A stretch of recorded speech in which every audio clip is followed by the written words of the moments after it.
तो दोस्तों एक और नई वीडियो में आपका स्वागत है। आज की इस वीडियो में हम बात करने जा रहे हैं द परफेक्ट कपल नाम की इस सीरीज़ के बारे में, जो कि नेटफ्लिक्स के प्लेटफॉर्म पर अभी हाल ही में रिलीज़ की गई है।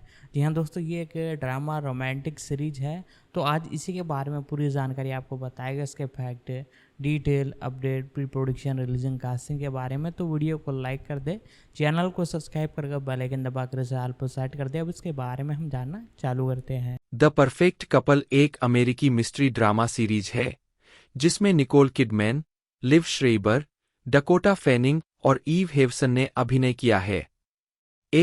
यह एलिन हिल्डरब्रांड के इसी नाम के 2018 उपन्यास का रूपांतरण है, जिसका प्रीमियर 5 सितंबर 2024 को नेटफ्लिक्स पर हुआ।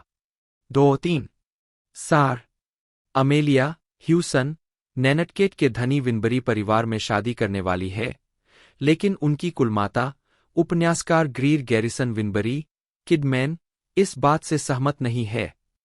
लेकिन जब समुद्र तट पर एक शव पाया जाता है और रहस्य उजागर होते हैं, तो हर कोई संदिग्ध हो जाता है।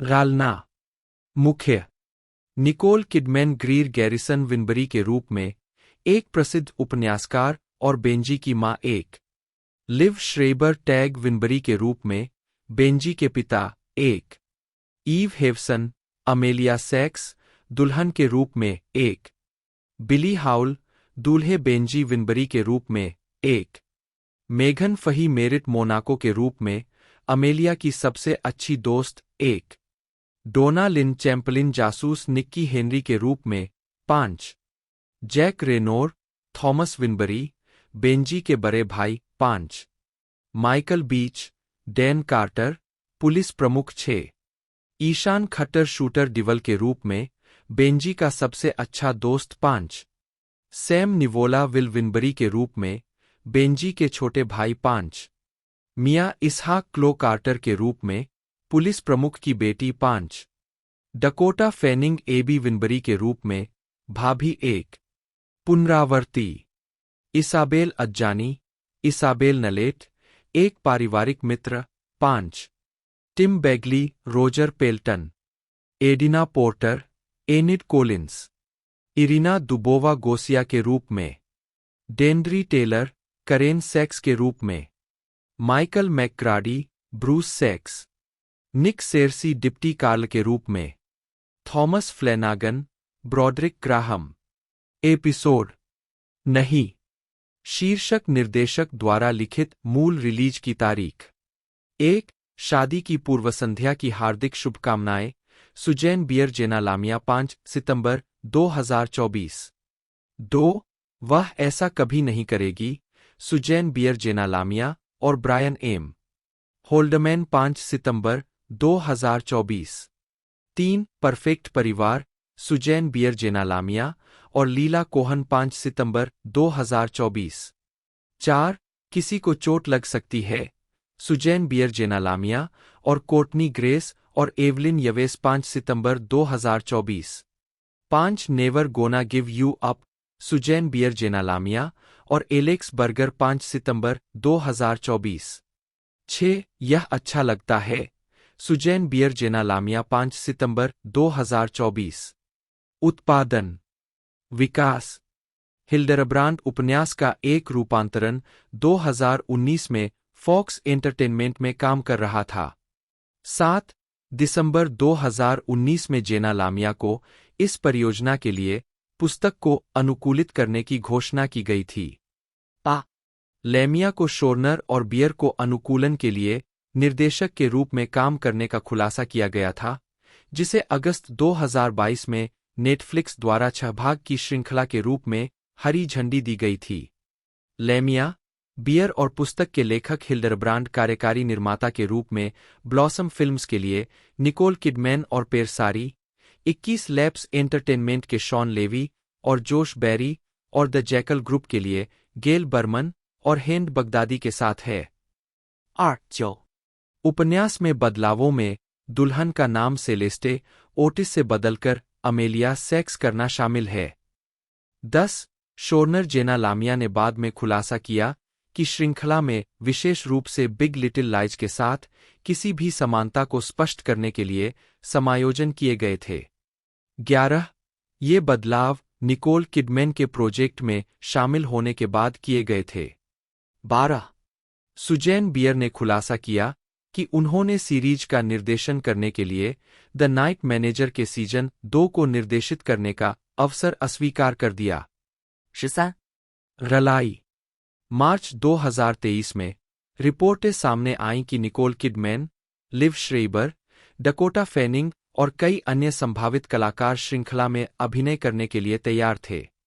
14-15 बाद में Nicole Kidman, Liev Schreiber, Dakota Fanning, Eve Hewson और बिली हॉवेल को आधिकारिक तौर पर कलाकारों का हिस्सा बनने की पुष्टि की गई।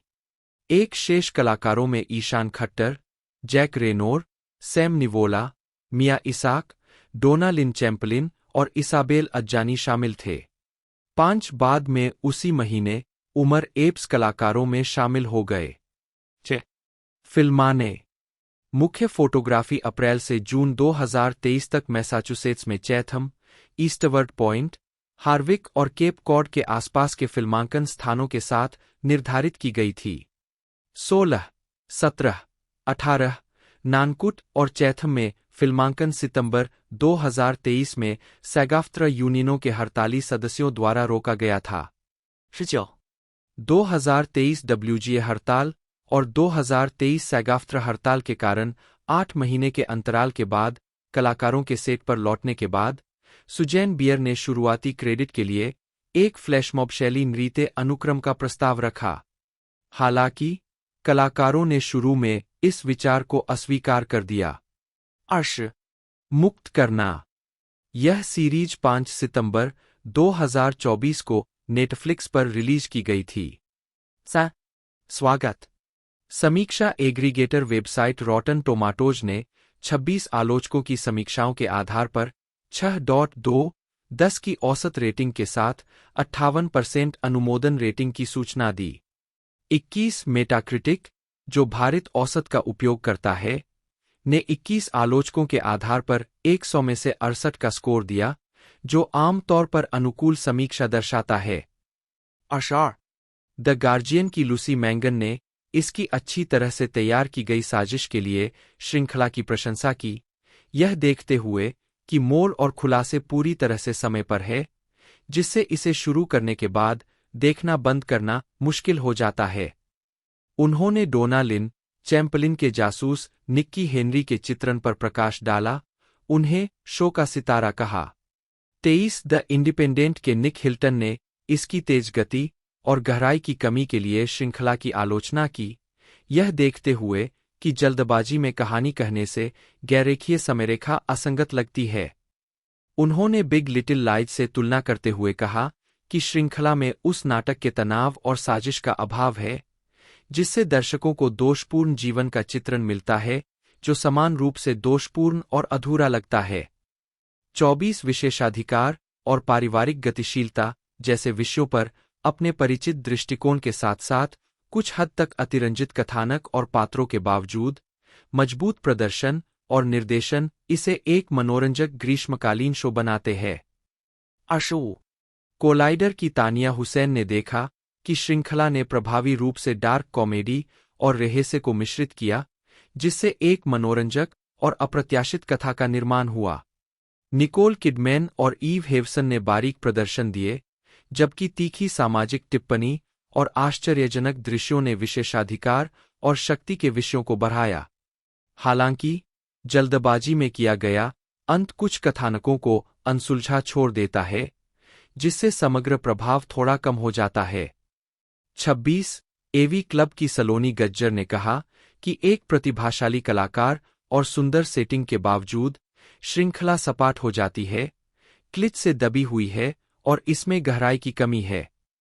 हालांकि निकोल किडमैन से एक बेहतरीन प्रदर्शन की उम्मीद की गई थी, लेकिन शो निराश करने वाला था, जिसमें कोई भी प्रदर्शन वास्तव में खरा नहीं था। जैक रेनोर और डकोटा फैनिंग को अपनी भूमिकाएं पसंद। एंटरटेनमेंट वीकली की क्रिस्टन बाल्डविन ने उल्लेख किया कि शो पुलिस पूछताछ के दौरान पात्रों द्वारा लापरवाही से चुटकुले और शर्मीली टिप्पणियां करने के बेतुके ट्रॉप पर बहुत अधिक निर्भर था। हालांकि श्रृंखला ने संकेत दिया कि न तो इसे और न ही इसके पात्रों को बहुत गंभीरता से लिया जाना चाहिए। 28 द टेलीग्राफ के बेंजी विल्सन ने श्रृंखला को शीर्ष पायदान कचरा के रूप में वर्णित किया, जो लगभग हर दृश्य में एक संतोषजनक, व्यसनी अनुभव प्रदान करता है। उन्होंने इसकी तुलना ईस्ट कोस्ट पर सेट बिग लिटिल लाइज, नानटकेट में count of Monte Cristo twist के साथ, द व्हाइट लोटस और निजी जेट के साथ and then there were known से की। 29 वैरायटी के अरामाइड टीनुबू ने देखा कि एक निरर्थक कथानक और सीमित गहराई के बावजूद श्रृंखला अपने चुंबकीय स्टार पावर और पेचीदा तत्वों की बदौलत मनोरंजक और अत्यधिक देखने योग्य बनी रही। 30 द रैप की कैली डोनाल्डसन ने निकोल किडमैन के पिछले काम से सीरीज की समानता के बारे में अन्य आलोचकों से सहमति जताई, लेकिन पाया कि यह सोशल मीडिया पर चर्चा के लिए तैयार एक अत्यधिक देखने लायक शो है। उन्होंने किडमैन के विजी टीवी फॉर्मूले पर भी ध्यान दिया, जहां उन्होंने लगातार घरेलू संकट में विशेषाधिकार प्राप्त महिलाओं को चित्रित किया, जिससे एक अलग शैली का निर्माण हुआ, जिसे उन्होंने प्रत्येक नई चमकदार लघु श्रृंखला में बनाए रखा। 31 एक अधिक आलोचनात्मक समीक्षा में इंडीवायर के बेन ट्रेवर्स ने श्रृंखला की देखभाल और प्रयास की कमी के लिए आलोचना की, जो शुरुआती शीर्षकों और एपिसोड दोनों में स्पष्ट है। उन्होंने कहा कि शो स्टार पावर पर निर्भर था। दर्शकों से उम्मीद थी कि वे पात्रों को केवल इसलिए पसंद करेंगे क्योंकि वे मशहूर हस्तियों द्वारा निभाए गए हैं, बजाय इसके कि उनके ग्लैमरस जीवन के बावजूद उनकी खामियों को स्वीकार किया जाए। ट्रेवर्स ने सुझाव दिया कि शो एक अच्छा समय दिखाने के लिए बनाया गया है, और शायद यह हो सकता है अगर आप अपनी पार्टी लेकर आते हैं, लेकिन यहां जो दिखता है उससे भी कम है। 32 हॉलीवुड रिपोर्टर की एंजी हान ने इस सीरीज की आलोचना की कि यह अपनी आवाज खोजने में संघर्ष कर रही है, जो अक्सर दूसरे शो से मिलती जुलती है। जबकि उन्होंने डकोटा फैनिंग के प्रदर्शन की प्रशंसा की, एबी के उनके चित्रण को भयावह और प्रफुल्लित करने वाला बताया, उन्हें लगा कि चरित्र में गहराई की कमी है और यह बाकी कलाकारों, खासकर निकोल किडमैन से अलग है। 33 रोजरेबर्ट.com की क्रिस्टीना एस्कोबार ने सुझाव दिया कि दर्शक इन अप्रिय पात्रों के साथ 6 घंटे बिताने से पहले निकोल किडमैन के प्रति अपने लगाव को तौले, यह इंगित करते हुए कि बेहतर देखने के विकल्प उपलब्ध हो सकते हैं। 34 एलिन हिल्डरब्रांड, जन्म 17 जुलाई 1969, एक अमेरिकी लेखिका है जो ज्यादातर रोमांस उपन्यास लिखती है। उनके उपन्यास आमतौर पर नानकुट और उसके आसपास की जगहों पर आधारित होते हैं जहां वह रहती है। 1-2-3 2019 में न्यूयॉर्क पत्रिका ने हिल्डरब्रांड को बीच रीड्स की रानी कहा। जीवनी 1969 में हिल्डरब्रांड का जन्म कॉलेजविले, पेंसिल्वेनिया में हुआ था, जहां उनका लालन पालन भी हुआ। वह जॉन्स हॉपकिंस विश्वविद्यालय से स्नातक है और पहले university of Iowa writers workshop में एक शिक्षण लेखन फेलो थीं। हिल्डरब्रांड ने अपनी गर्मियों की छुट्टियां केप कॉड में बिताईं, कम ज्वार पर टच फुटबॉल खेलना, समुद्री कांच इकट्ठा करना, हर्मिट केकरों के लिए पूल खोदना, किनारे से लकड़ी के बेरा तक तैरना। जब तक कि उसके पिता की विमान दुर्घटना में मृत्यु नहीं हो गई, तब वह 16 वर्ष की थी। उसने अगली गर्मियों में काम किया, हैलोवीन पोशाक बनाने वाली एक फैक्ट्री में टुकड़ा टुकड़ा काम किया। उसने खुद से वादा किया कि उसके जीवन के बाकी हिस्सों का लक्ष्य हमेशा एक असली गर्मी का आनंद लेना होगा। 6 जुलाई 1993 में हिल्डरब्रांड नानकुट चले गए, एक स्थानीय समाचार पत्र में वर्गीकृत विज्ञापन लड़की के रूप में नौकरी की और बाद में लेखन शुरू किया। 1995 में हिल्डरब्रांड ने मैसाचुसेट्स के सियास्कोनसेट में द चैंटिक्लर में चिप कनिंघम से शादी की। 8 उनके 3 बच्चे हैं। हिल्डरब्रांड के पहले उपन्यास 2000 में शुरू होकर सेंट मार्टिन प्रेस द्वारा प्रकाशित किए गए थे। 2007 में प्रकाशित बेयरफुट के साथ वह लिटिल ब्राउन एंड कंपनी में चली गईं। हिल्डरब्रांड ने जून 2014 में डबल मास्टेक्टॉमी करवाई थी। 2015 में हिल्डरब्रांड और चिप कनिंघम का तलाक हो गया। 2018 में प्रकाशित द परफेक्ट कपल उनकी पहली मर्डर मिस्ट्री थी। उद्धरण आवश्यक।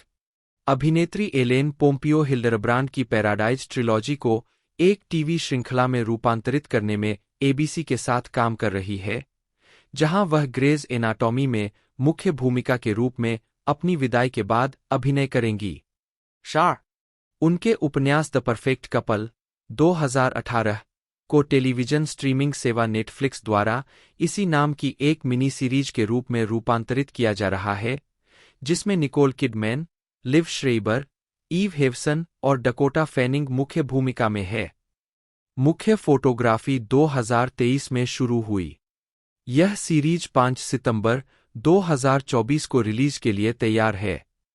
14 ग्रंथ सूची। उपन्यास। लामिया ने अपने अभिनय करियर की शुरुआत न्यूयॉर्क शहर में की, जहां वह ब्रॉडवे 1 पर यूजीन ओनील की आह वाइल्डरनेस में लिंकन सेंटर में दिखाई दी।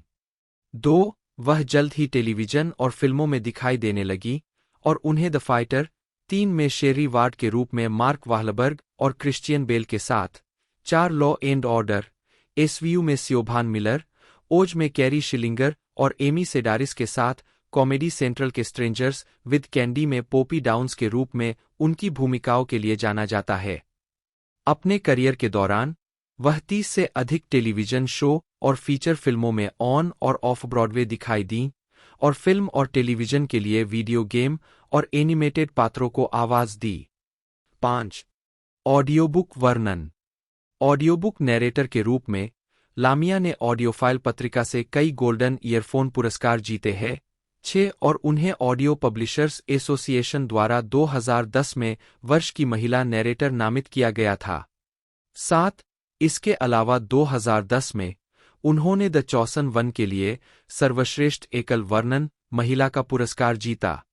8 उन्होंने द हेल्प में यूजेनिया स्कीटर फेलन को आवाज दी, जिसने 2010 में वर्ष का सर्वश्रेष्ठ फिक्शन ऑडियोबुक जीता। 8 2020 में उन्होंने जेरेड क्रोजोस्का की है किडो के कलाकारों की टुकड़ी के हिस्से के रूप में एक और ऑडी पुरस्कार जीता। उद्धरण वांछित। लेखन और निर्माण। लामिया टेलीविजन और फिल्मों की लेखिका और निर्माता भी है। 2006 में न्यू लाइन सिनेमा को अपनी पहली feature script all about me बेचने के बाद 9 वह द CW के 90,210 के लेखन स्टाफ में शामिल हो गईं। 90,210 के बाद लामिया ने अवेकवर्ड में लेखन, निर्माण और अभिनय किया। उन्होंने 2016 में ड्रामा कॉमेडी नो टुमारो का लेखन और निर्माण शुरू किया। 2017 में उन्होंने NBC के लिए अपराध कॉमेडी ड्रामा गुड गर्ल्स का लेखन और सहकार्यकारी निर्माण शुरू किया। दिसंबर 2019 में यह घोषणा की गई कि वह फॉक्स नेटवर्क के लिए एलिन हिल्डरब्रांड के उपन्यास द परफेक्ट कपल के रूपांतरण को लिखेंगी और कार्यकारी निर्माता होंगी। अप्रैल 2021 में feature film my best friends exorcism पर निर्माण शुरू हुआ, जिसे लामिया ने ग्रैडी हेंड्रिक्स के 2016 के उपन्यास से रूपांतरित किया। अगस्त 2022 में नेटफ्लिक्स ने घोषणा की कि वह सीमित श्रृंखला द परफेक्ट कपल का निर्माण करेगा, जिसे लामिया लिखेंगे और कार्यकारी निर्माता होंगे। यह श्रृंखला एलिन हिल्डरब्रांड द्वारा द न्यूयॉर्क टाइम्स के बेस्ट सेलिंग उपन्यास का रूपांतरण है। 12 स्पष्टीकरण की आवश्यकता है। फिल्मोग्राफी। अभिनय। वर्ष शीर्षक भूमिका नोट्स। 1998 हाय जीवन लड़की किशोर। 1999 कैंडी के साथ अजनबी पोपी डाउन्स एपिसोड। पुरानी आदतें नई शुरुआत। 1999 मार्गदर्शक प्रकाश अली। 1999 कट्टर उद्घोषक सभी एपिसोड। 2000 क्रूरतापूर्वक सामान्य अली एपिसोड क्षतिग्रस्त माइल। 2000 कानून और व्यवस्था, विशेष पीड़ित इकाई सियोभान मिलर एपिसोड, टेकन। 2001 कॉर्कस्क्रू हिल पैडी मैकमूनी। 2000 से 2002 आउंस कैरी शिलिंगर 8 एपिसोड। 2003斯坎特 चमक। 2004 एक का पता लगाए बिना Alice Blossom episode, Hawks and Hendersons. 2004 NYPD Blue Gina Bale episode, Old Yeller। 2004 jury Christine Britton. 2008 Kansas में कुछ गड़बड़ है शेल्बी। 2009 box Diane कार्नेस। 2010 लड़ाकू Sherry Ward. Susanne Bier, Danish, SUSNPI, जन्म 15 अप्रैल 1960, एक डेनिश फिल्म निर्माता है। वह अपनी फीचर फिल्मों brothers 2004, after the wedding 2006, in a better world 2010 और बर्ड बॉक्स 2018 और BBC वन और AMC पर TV mini series the night manager 2016, HBO पर द अनडूइंग 2020 और शोटाइम पर द फर्स्ट लेडी 2022 के लिए जानी जाती है। बियर एक अकादमी पुरस्कार, एक गोल्डन ग्लोब पुरस्कार, एक प्राइम टाइम एमी पुरस्कार, 2 और 1 यूरोपीय फिल्म पुरस्कार सामूहिक रूप से प्राप्त करने वाली पहली महिला निर्देशक है। प्रारंभिक जीवन और शिक्षा। सुजैन बियर का जन्म 15 अप्रैल 1960 को डेनमार्क के कोपेनहेगन में एक यहूदी परिवार में हुआ था। उनके पिता रुडोल्फ सोलोमन बेयर, जन्म 1930, का परिवार हिटलर के सत्ता में आने के बाद 1933 में जर्मनी से डेनमार्क आ गया था। उनकी मां हेनी नी जोनास, जन्म 1936, का परिवार बढ़ती यहूदी विरोधी भावना से बचने के लिए 20वीं सदी की शुरुआत में रूस से डेनमार्क आ गया था। 1943 में नाजी मृत्यु शिविरों में निर्वासन से बचने के लिए दोनों परिवार अधिकांश डेनिश यहूदियों के साथ डेनमार्क से स्वीडन भाग गए। द्वितीय विश्व युद्ध की समाप्ति के 3 साल बाद वे डेनमार्क लौट आए। प्रलय के प्रभावों के कारण बियर के माता-पिता ने अपने बच्चों में मजबूत नैतिक मूल्यों और सिद्धांतों को स्थापित किया। बाद में मानवीय लचीलेपन और गरिमा का महत्व उनकी फिल्मों में एक आवर्ती विषय होगा। 3. अपनी स्कूली शिक्षा के दौरान वह नील्स स्टीनसेन जिम्नेजियम गई थीं।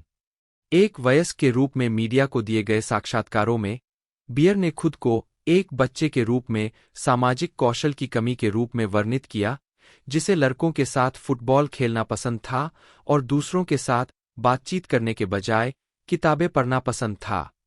हाई स्कूल के बाद अपनी यहूदी जड़ों से जुड़ने की इच्छा का हवाला देते हुए उन्होंने जेरूसलम में बेजेलल अकादमी ऑफ आर्ट्स एंड डिजाइन में कला का अध्ययन किया।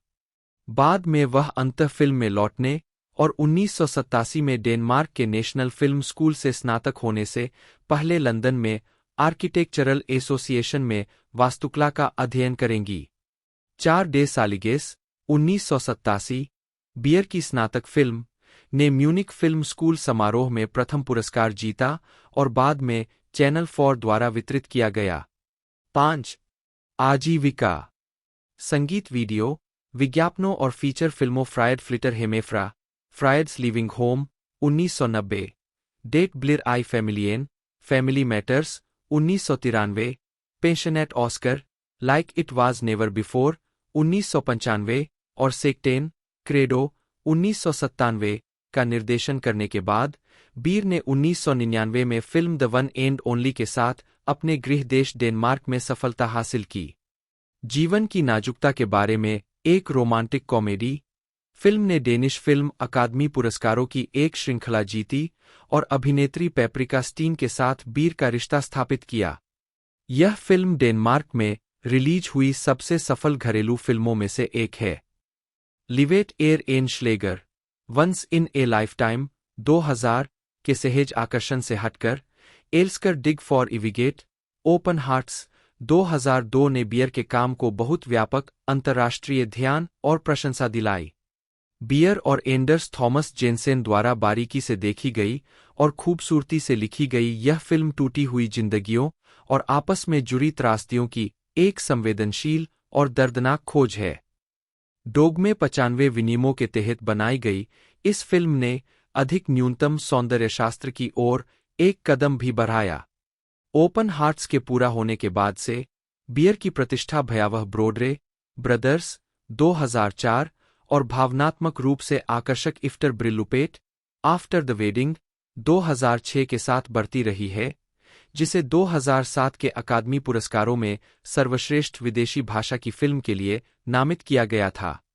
अपनी पहली अमेरिकी film Things We Lost in the Fire 2008 के बाद, जिसमें बेनिसियो डेल टोरो और हैले बेरी ने अभिनय किया, बियर ने इन ए बेटर वर्ल्ड 2010 के लिए सर्वश्रेष्ठ विदेशी भाषा की फिल्म का ऑस्कर जीता। 2012 में उन्होंने स्थानीय डेनिश स्मैश हिट डेन स्काल्डेड फ्रिसोर love is all you need 2012 के साथ रोमांटिक कॉमेडी में वापसी की, जिसमें ट्राइन डायर होम और पियर्स ब्रॉसन ने अभिनय किया।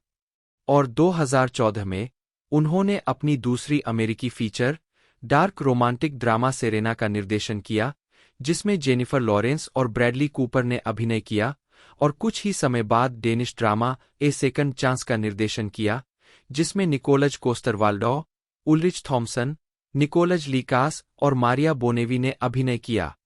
शॉर्ट्स, म्यूजिक वीडियो और विज्ञापनों के निर्माता के रूप में भी बियर की फिल्में आमतौर पर दर्द, त्रासदी और प्रायश्चित पर ध्यान केंद्रित करती है।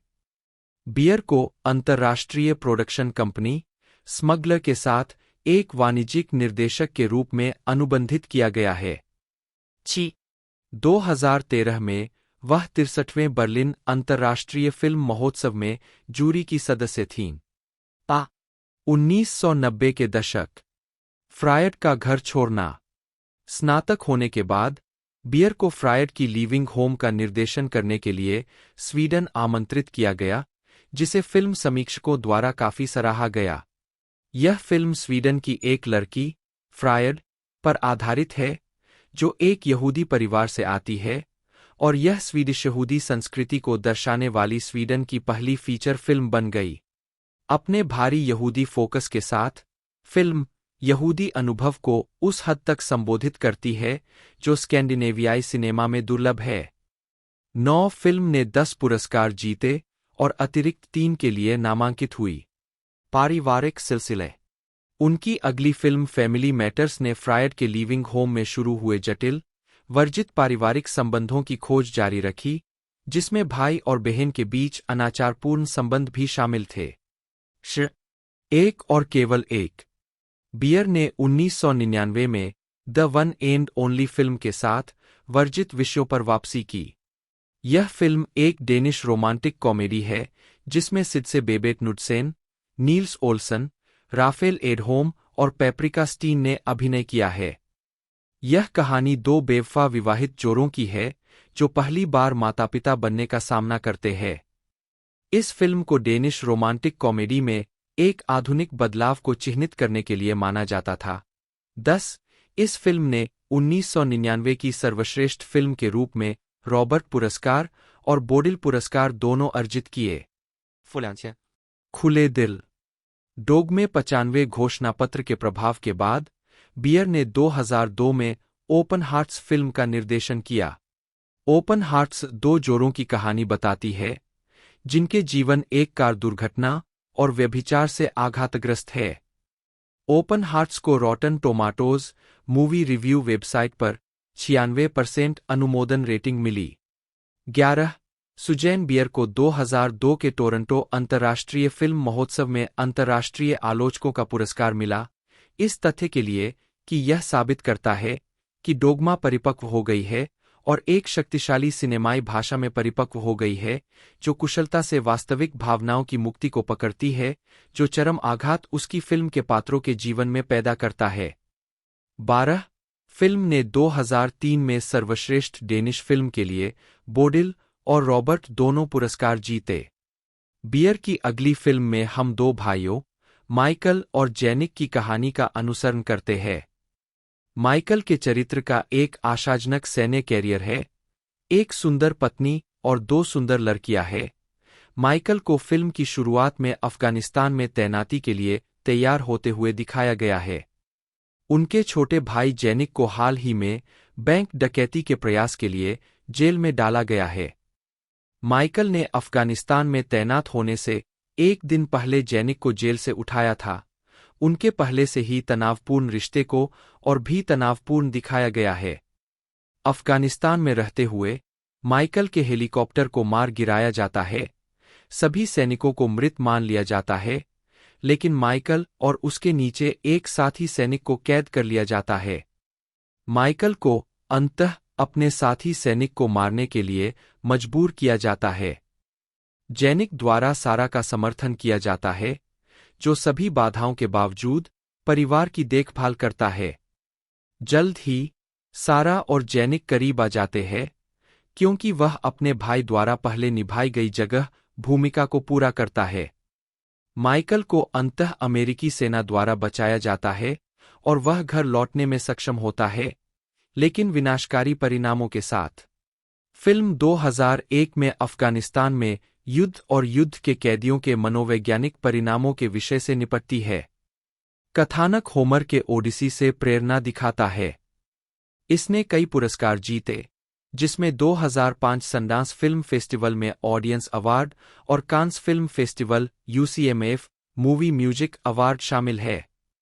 आइसलैंडिक संगीतकार डेनियल बिजरनसन द्वारा फिल्म की कहानी पर आधारित एक ओपेरा का प्रीमियर 16 अगस्त 2017 को आरहूस में किया गया था। इसे डेन, जिसके ओपेरा द्वारा कमीशन किया गया था। केर्स्टिन पेरस्की ने लिब्रेटो लिखा और निर्देशक कैस्पर होल्टन थे। 2017 में आरहूस को संस्कृति की यूरोपीय राजधानी के रूप में मनाने के लिए 3 स्टेज कार्यों का निर्माण किया गया, एक संगीत, नृत्य और एक ओपेरा जो सभी बियर की फिल्मों पर आधारित थे। उन्हें मुसिकुसेट में कमीशन और प्रदर्शन किया गया। शादी के बाद बियर की अगली फिल्म जैकब पीटरसन की कहानी बताती है, जो एक भारतीय अनाथालय का प्रबंधन करता है।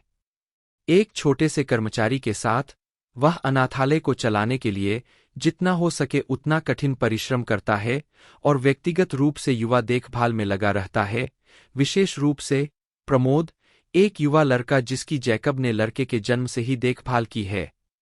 यह फिल्म आलोचनात्मक और लोकप्रिय रूप से सफल रही और इसे सर्वश्रेष्ठ विदेशी भाषा फिल्म के लिए अकादमी पुरस्कार के लिए नामांकित किया गया।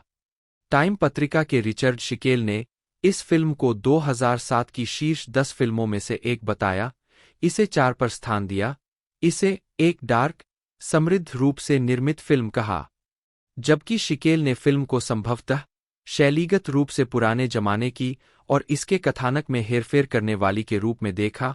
उन्होंने इसके परेशान फिर भी विश्वसनीय पात्रों के भाग्य को जिस तरह से पेश किया गया है, उसमें कुछ बहुत ही संतोषजनक भी देखा। 13 फिल्म को 2019 में अंग्रेजी भाषा के आफ्टर द वेडिंग के रूप में रीमेक किया गया, जिसमें जूलियन मूर, मिशेल विलियम्स और बिली क्रुडुप ने अभिनय किया। चीजें जो हमने आग में खो दीं। इस फिल्म में हम ऑड्रे के किरदार को दिखाएंगे, जो ब्रायन के साथ 11 साल से शादीशुदा है और एक अच्छी जिंदगी जी रही है, लेकिन अचानक उसके पति की मौत हो जाती है जब वह एक महिला को हमले से बचाने की कोशिश करता है। 2 बच्चों के साथ अकेली रह जाने के कारण ऑड्रे को नुकसान के भयानक दर्द का सामना करना पड़ता है, इसलिए वह अपने दोस्त के दोस्त जेरी का स्वागत करने का फैसला करती है, जो नशे की लत की समस्या से जूझ रहा है। दोनों एक ऐसा रिश्ता स्थापित करेंगे जो उन्हें अपने दर्द को एकजुट करने के लिए मजबूर करेगा, एक दूसरे की मदद करके अपने जीवन में बदलाव लाएगा, खुशी की मुश्किल तलाश करेगा। आलोचकों ने फिल्म को आमतौर पर अनुकूल समीक्षा दी। 29 जनवरी 2008 तक समीक्षा एग्रीगेटर रॉटन टोमाटोज पर 117 समीक्षाओं के आधार पर 64% आलोचकों ने फिल्म को सकारात्मक समीक्षा दी। 14 मेटाक्रिटिक पर 30 समीक्षाओं के आधार पर फिल्म का औसत स्कोर 100 में से 63 था। 15 दोनों प्रमुख कलाकारों को उनके प्रदर्शन के लिए प्रशंसा मिली, विशेष रूप से बेनिसियो डेल टोरो को, क्योंकि उन्हें जेरी के चित्रण के लिए अपार प्रशंसा मिली, जिसे आज तक उनकी सर्वश्रेष्ठ भूमिकाओं में से एक माना जाता है। 2010 के दशक एक बेहतर दुनिया में। इन ए बेटर वर्ल्ड, डेनिश, हेवनेन, बदला 2010 की डेनिश ड्रामा थ्रिलर फिल्म है जिसे एंडर्स थॉमस जेनसन ने लिखा है और सुजैन बियर ने निर्देशित किया है। इस फिल्म में माइकल परसब्रांट, ट्राइन डायर होम और उल्रिच थॉमसन ने अभिनय किया है। यह कहानी डेनमार्क के एक छोटे से शहर और अफ्रीका के एक शरणार्थी शिविर में घटती है। स्वीडन में सहनिर्माताओं के साथ डेनिश बहुमत वाली production in a better world ने 2011 में सर्वश्रेष्ठ विदेशी भाषा फिल्म के लिए गोल्डन ग्लोब पुरस्कार जीता और साथ ही 83वें अकादमी पुरस्कार में सर्वश्रेष्ठ विदेशी भाषा फिल्म का पुरस्कार भी जीता। 16. निर्देशक सुजैन बियर ने कहा, इस फिल्म में हमारा प्रयोग यह देखने के बारे में है कि एक बच्चे या एक वयस्क को यह सोचने में कितना कम समय लगता है कि कुछ बहुत ही अन्यायपूर्ण है। इसमें वास्तव में बहुत ज्यादा समय नहीं लगता है और मुझे यह बेहद दिलचस्प लगता है और डरावना भी। 17. समीक्षा एग्रीगेटर रॉटन टोमाटोज की रिपोर्ट है कि 114 पेशेवर आलोचकों में से 77% ने फिल्म को सकारात्मक समीक्षा दी। साइट की आम सहमति से कहा गया कि इन ए बेटर वर्ल्ड एक शानदार मेलोड्रामा है जो कुछ कठिन अस्तित्वगत और मानवीय विषयों से निपटता है। 18 मेटाक्रिटिक ने फिल्म को 65 का स्कोर दिया, जो आमतौर पर अनुकूल समीक्षा दर्शाता है। 19. किम स्कोटे ने पॉलिटिकेन में फिल्म को एक शक्तिशाली और मनोरंजक ड्रामा कहा। जेनसेन और बियर के बीच 4 सहयोगों में से उन्होंने इन ए बेटर वर्ल्ड को जेनसेन की एकल फिल्मों के सबसे समान माना और बाइबिल के विषयों और उच्च मनोरंजन मूल्य के संयोजन की तुलना जेनसेन की 2005 की फिल्म एडम्स एपल से की। 20 डैगब्लैड इन्फॉर्मेशन के पीटर नील्सन ने इन ए बेटर वर्ल्ड को सभी तरह से एक सफल फिल्म कहा और हालांकि इसमें कोई संदेह नहीं है कि सुजैन बियर एक अच्छी कहानी बता सकती है, वे पूरी तरह से आश्वस्त नहीं थे। वह आकर्षित कर सकती है और वह पूरी तरह से सही भावनात्मक बटन दबा सकती है ताकि माताओं के साथ साथ पिताओं का दिल भी प्रभावित हो। आपको केवल प्यार चाहिए। 2012 में बियर ने पियर्स ब्रॉसन और ट्राइन डायर होम अभिनीत एक 2012 Danish romantic comedy film love is all you need, डेन स्केलेडेफ्रिसर, लिट, द बाल्ड हेयर ड्रेसर का निर्देशन किया। 2013 में love is all you need को 26वें यूरोपीय फिल्म पुरस्कारों में सर्वश्रेष्ठ कॉमेडी फिल्म के रूप में चुना गया था। 21. सेरेना 2014 में बियर ने अमेरिकी लेखक रॉन रैश के 2008 के इसी नाम के उपन्यास पर आधारित सेरेना का निर्देशन किया। 22 फिल्म में जेनिफर लॉरेंस और ब्रैडली कूपर ने 1930 के दशक में उत्तरी कैरोलिना में लकड़ी का व्यवसाय चलाने वाले नवविवाहित जोड़े की भूमिका निभाई है। सेरेना को आलोचकों से नकारात्मक समीक्षा मिली है। रॉटन टोमाटोज पर फिल्म को 106 समीक्षाओं के आधार पर 16% का स्कोर मिला है, जिसकी औसत रेटिंग 4.3 है। वेबसाइट की आलोचनात्मक सहमति कहती है, सेरेना कैमरे के दोनों ओर प्रतिभाओं की एक प्रभावशाली श्रृंखला को एकजुट करती है, फिर दर्शकों को आश्चर्यचकित करती है कि यह सब इतना गलत कैसे हो गया। 23 मेटाक्रिटिक पर 29 आलोचकों की समीक्षाओं के आधार पर फिल्म को 100 में से 36 का स्कोर मिला है, जो आमतौर पर प्रतिकूल समीक्षा दर्शाता है। 24. दूसरा मौका 2014 में बियर ने Danish thriller film a second chance, Danish एन चांस टिल का निर्देशन किया। इस फिल्म में निकोलज कोस्टर-वाल्डौ, उल्रिच थॉमसन, मारिया बोनेवी, निकोलज लीकास और लाइके में एंडरसन ने अभिनय किया है। इसे 2014 के टोरंटो अंतर्राष्ट्रीय फिल्म महोत्सव के विशेष प्रस्तुतिकरण अनुभाग में प्रदर्शित किया गया था। 25-26. द नाइट मैनेजर टीवी श्रृंखला। फिल्मों से ब्रेक लेकर बीर ने द नाइट मैनेजर का निर्देशन किया, जो Tom Hiddleston, Hugh Laurie, Olivia Colman, David Harewood, Tom Hollander और एलिजाबेथ डेबिकी द्वारा अभिनीत एक ब्रिटिश टेलीविजन धारावाहिक है। यह जॉन ले कैरे के 1993 के इसी नाम के उपन्यास पर आधारित है और डेविड फर द्वारा वर्तमान समय के लिए अनुकूलित किया गया है। 27, 28, 29, 6 भाग की श्रृंखला का प्रसारण BBC वन पर 21 फरवरी 2016 को शुरू हुआ। संयुक्त राज्य अमेरिका में यह 19 अप्रैल 2016 को AMC पर शुरू हुआ। इसे अंतर्राष्ट्रीय स्तर पर 180 से अधिक देशों में बेचा गया है और दूसरी श्रृंखला BBC और AMC द्वारा कमीशन की गई थी। दूसरी श्रृंखला के लिए पटकथा लेखन का काम मैथ्यू ऑर्टन, चार्ल्स कमिंग, नामसी खान और फ्रांसेस्का गार्डिनर ने संभाला था। 30.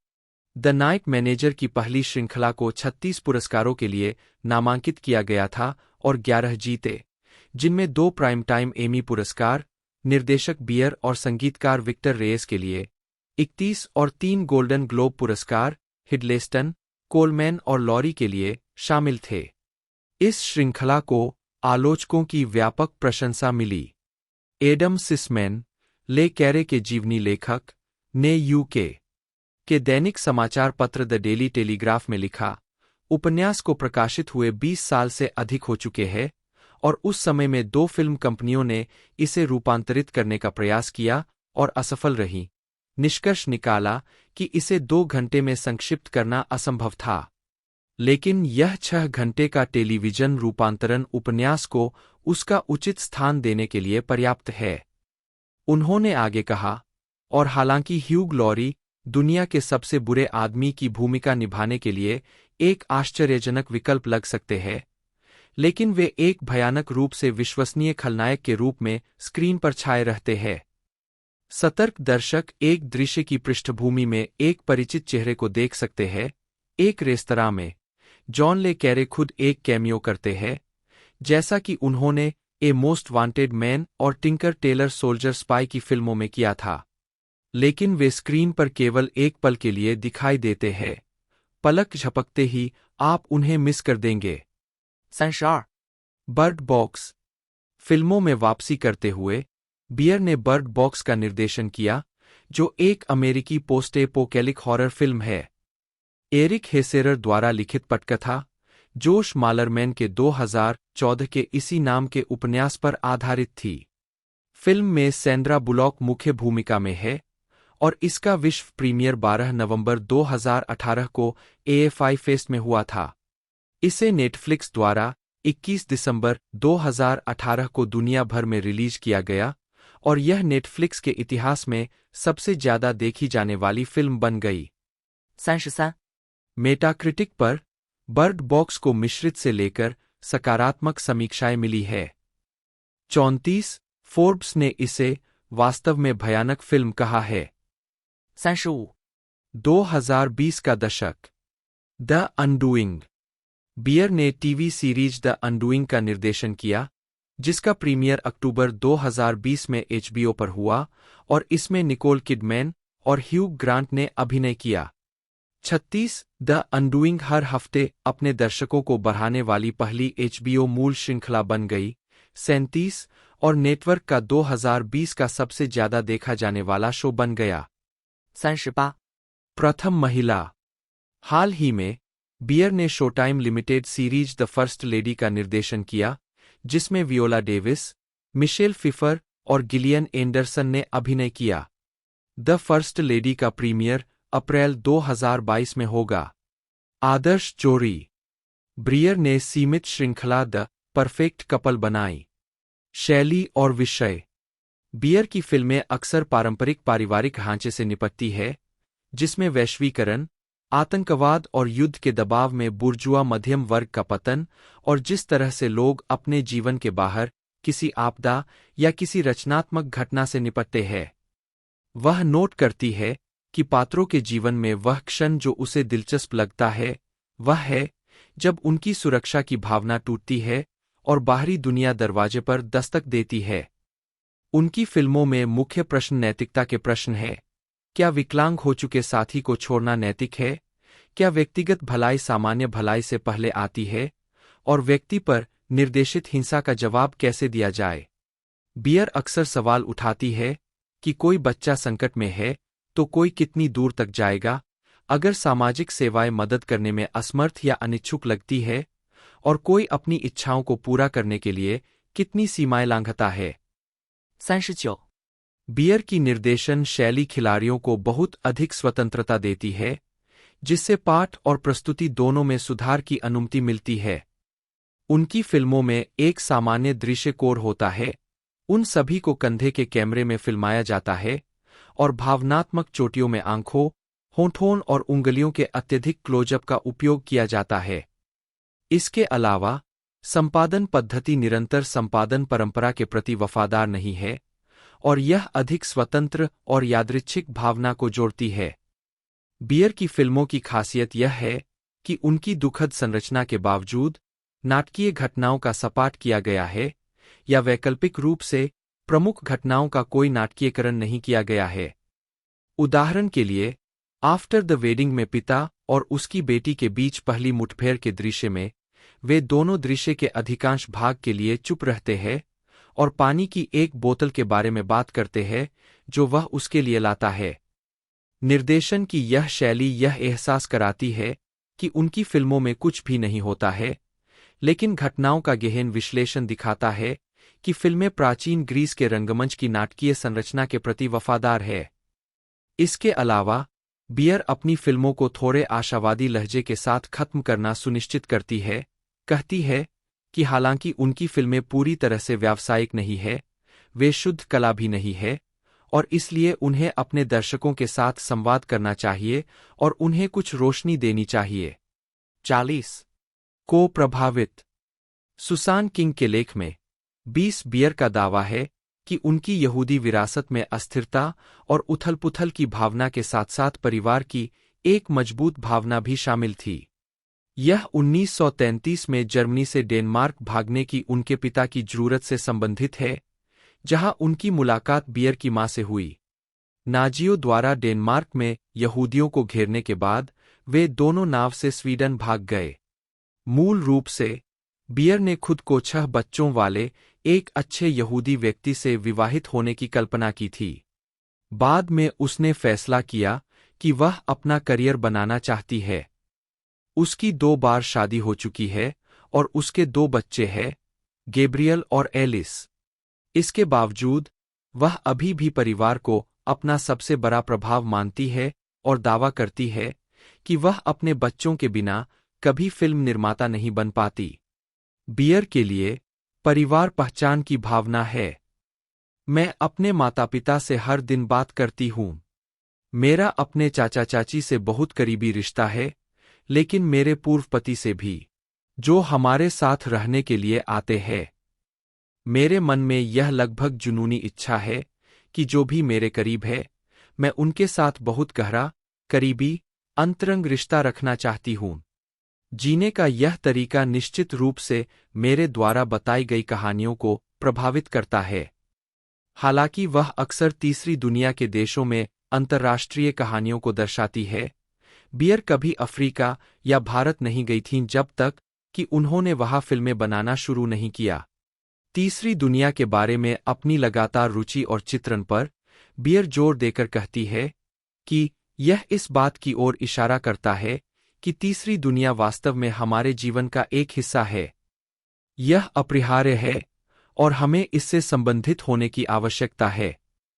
जैसा कि उन्होंने इन ए बेटर वर्ल्ड के लिए ऑस्कर जीतने के बाद एक सार्वजनिक पत्र में लिखा है, 41 मेरी विशेष दुनिया सिर्फ कोपेनहेगन नहीं है।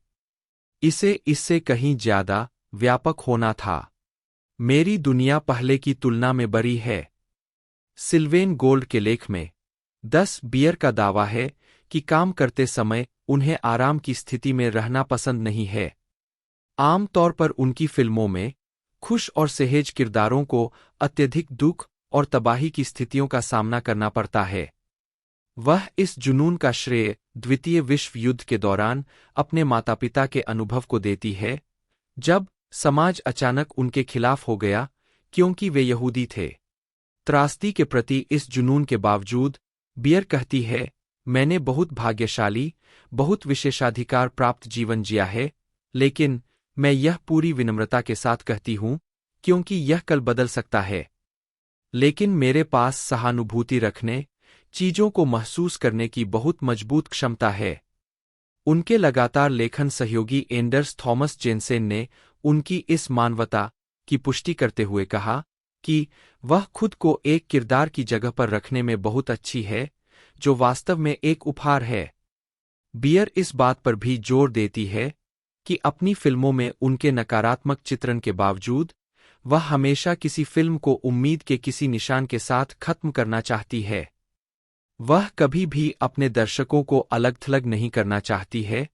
उनके लिए हमेशा संवाद करने की क्षमता होना महत्वपूर्ण है। व्यक्तिगत जीवन। बियर ने पहली शादी डेनिश आइसलैंडिक फिल्म निर्देशक टॉमस गिस्लासन दा से की, जिनसे उनका एक बेटा गैब्रियल बियर गिस्लासन, जन्म 1989 हुआ, जो फिल्म उद्योग में भी काम करता है। अपने दूसरे पति, स्वीडिश अभिनेता और निर्देशक फिलिप जेंडेन से उनकी एक बेटी हुई, जिसका नाम अभिनेत्री एलिस बियर जेंडेन, जन्म 1995 है।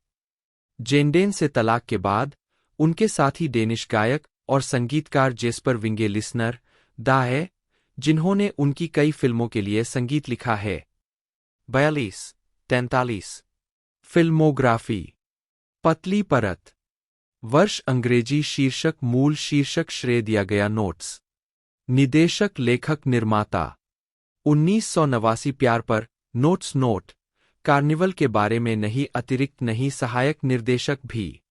1991 फ्रायर का घर छोड़ना फ्रायड ने अर्ध फ्रांसीसी भाषा का प्रयोग किया। हाँ, अतिरिक्त नहीं निर्देशन की शुरुआत। 1992 जोनास को बधाई हाँ नहीं नहीं निर्देशक के रूप में कैमियो लघु फिल्म। 1993 पारिवारिक सिलसिले यह परिवार में खुशी की बात है हाँ नहीं नहीं। 1995 जैसा पहले कभी नहीं था पेंशनत ओस्कर हाँ नहीं नहीं। 1997 मूलमंत्र सेक्टेन हाँ हाँ नहीं। 1999 एक और केवल एक हमेशा एक हाँ विचार कार्यकारिणी।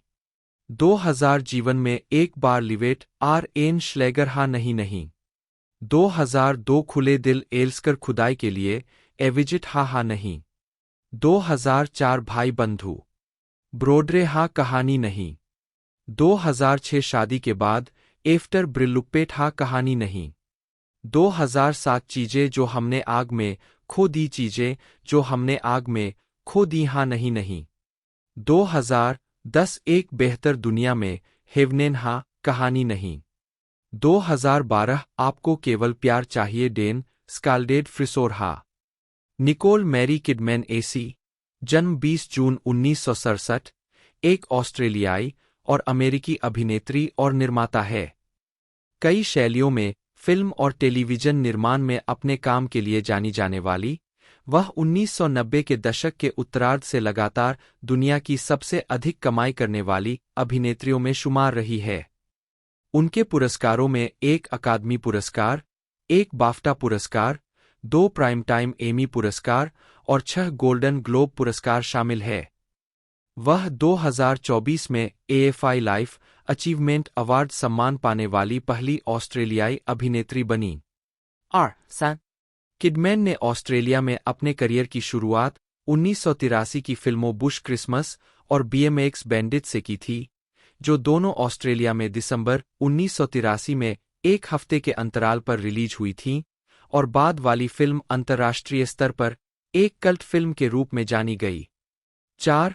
उनकी सफलता डेड कैलम और मिनी सीरीज बैंकॉक हिल्टन, दोनों 1989 में मुख्य भूमिकाओं के साथ आई। वह डेज ऑफ थंडर 1990 में सहायक भूमिका के साथ अंतर्राष्ट्रीय स्तर पर ख्याति में आई, और जल्द ही far and away 1992, to die for 1995, eyes wide shut 1999, the others 2001 और कोल्ड माउंटेन 2003 में मुख्य भूमिकाओं के साथ अधिक पहचान हासिल की।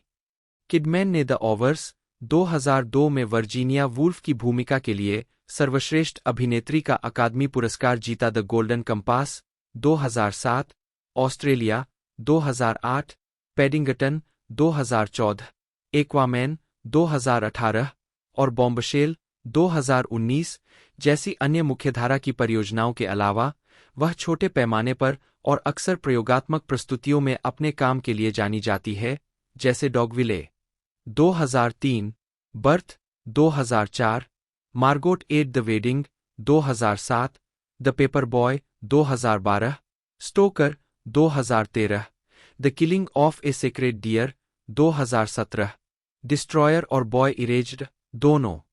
2018 किडमैन की टेलीविजन भूमिकाओं में Hemingway and Gellhorn 2012, top of the lake, China girl 2017, the undoing 2020, 9 perfect strangers 2021 और स्पेशल ऑप्स लाइनेस 2023 शामिल है। HBO series big little lies 2017 से 2019 के लिए उन्हें कार्यकारी निर्माता के रूप में उत्कृष्ट लीड एक्ट्रेस और उत्कृष्ट सीमित सीरीज के लिए प्राइम टाइम एमी अवार्ड्स मिले। किडमैन 1994 से यूनिसेफ और 2006 से यूनिफेम की सद्भावना राजदूत के रूप में काम कर रही है। उन्हें 2006 में companion of the order of Australia नियुक्त किया गया था। किडमैन ने 1990 से 2001 तक अभिनेता टॉम क्रूज से शादी की थी और 2006 से देशी संगीत गायक कीथ अर्बन से विवाहित है। 2010 में उन्होंने प्रोडक्शन कंपनी ब्लॉसम फिल्म्स की स्थापना की। 2004 और 2018 में टाइम ने उन्हें दुनिया के 100 सबसे प्रभावशाली लोगों की सूची में शामिल किया और 2020 में द न्यूयॉर्क टाइम्स ने उन्हें 21वीं सदी के सबसे महान अभिनेताओं में से एक बताया। प्रारंभिक जीवन। निकोल मैरी किडमैन का जन्म 20 जून 1967 को होनोलुलु, हवाई में हुआ था। 5-6 जबकि उनके ऑस्ट्रेलियाई माता-पिता अस्थायी रूप से छात्र वीजा पर संयुक्त राज्य अमेरिका में थे। 7 उनकी मां, एक नर्सिंग प्रशिक्षक और महिला चुनावी लॉबी की सदस्य, अपने पति की पुस्तकों का संपादन करती थीं। उनके पिता, एंटनी किडमैन, एक जैव रसायनज्ञ, नैदानिक मनोवैज्ञानिक और लेखक थे। 8 उनकी एक छोटी बहन, एंटोनिया है, जो एक पत्रकार और टेलीविजन प्रस्तुतकर्ता है। 9 ऑस्ट्रेलियाई माता-पिता के यहां अमेरिका में जन्म लेने के कारण किडमैन के पास दोहरी ऑस्ट्रेलियाई और अमेरिकी नागरिकता है। 10-11 उसके पास अंग्रेजी, आयरिश और स्कॉटिश वंश है। 12-13 हवाई में पैदा होने के कारण उन्हें हवाईयन नाम होकुलानी हो दिया गया, जिसका अर्थ है स्वर्गीय सितारा। प्रेरणा होनोलुलु चिड़ियाघर में उसी समय पैदा हुए एक शिशु हाथी से मिली। 14 जब किडमैन का जन्म हुआ तब उनके पिता हवाई विश्वविद्यालय, मानोआ में स्नातक छात्र थे। वह national institute of mental health में विजिटिंग फेलो बन गए। वियतनाम युद्ध के दौरान किडमैन के जन्म के बाद वाशिंगटन, डीसी में रहते हुए उनके माता-पिता ने वियतनाम युद्ध विरोधी प्रदर्शनों में भाग लिया। 15 उनका परिवार अंततः 3 साल बाद ऑस्ट्रेलिया लौट आया। 16 वह सिडनी में पलीबरी, जहां उन्होंने लेन कोव पब्लिक स्कूल और north Sydney girls high school में पढ़ाई की। वह 3 साल की उम्र में बैले में नामांकित हो गई थी और अपने प्राथमिक और हाई स्कूल के वर्षों के दौरान उसने अभिनय के लिए अपनी प्राकृतिक प्रतिभा दिखाई। किडमैन ने कहा है कि उन्होंने द विजार्ड ऑफ ओज में पश्चिम की दुष्ट चुड़ैल के रूप में मार्गरेट हैमिल्टन के प्रदर्शन को देखने के बाद पहली बार अभिनेत्री बनने की ख्वाहिश जताई थी।